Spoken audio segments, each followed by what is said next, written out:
स्ट्रंग room CCTV बंद होगा नहीं नीलगिरी में उत्तेजना सुरक्षाकर्मी और पुलिंग अधिकारी सहित कर्मी मध्य झगड़ा देखा मिली सीसीटीवी बंद कर ईवीएम टैंपरिंग अभियोग आनी कर्मी आ जहाँ नहीं घटनास्थल में किसी समय उत्तेजना परिस्थिति सृष्टि होता निर्वाचन स्तरी कर्मी आखिरे किंतु निद नहीं ईवीएम थिबा स्ट्रंग रूम को जगिछन्ति विभिन्न दलर कर्मी बालेश्वर नीलगिरी स्ट्रंग रूम बाहर कर्मी माने बसिथिबा बेले सीसीटीवी बंद होइथिबा अभियोग होइछि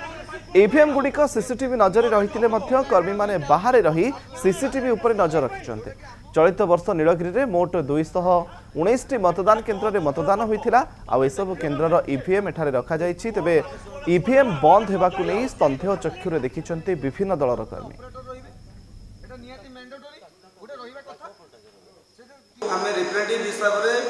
जो आमर 5टा स्ट्रंग रूम अच्छी सीसीटीवी सामने आम सब जगिकी बसलु कहीं मोदी गवर्नमेंट रे ईवीएम टेम्परिंग करी से सरकार केवल करुँची एमपी प्रताप षडंगी हारिबा भयर सेकांत जनाकर ईवीएम को सब टेम्परिंग करने भयर घंटे रु 1.5 घंटा है सीसीटीवी फुटेज बंद होगी अच्छी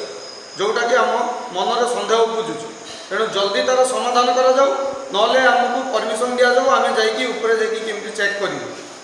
आम निजे जाकि सब चेक करूँ आम पिला माने दिन सारा थिलु आमे भी थिलु पांच काम सब ये प्रॉब्लम प्रॉब्लम हरा पर भी सब जिन एवं आम शुणुचु 40 मिनट पाखापी है सब जिन बर्तमान केवल पूरा बंद हो पड़ी कौन नरेंद्र मोदी हारुंट से जो सेंटरिंग होता सब जिन राज्य सरकार सहित सब प्रॉब्लम कर टेम्परिंग कर बर्तमान सुधा भी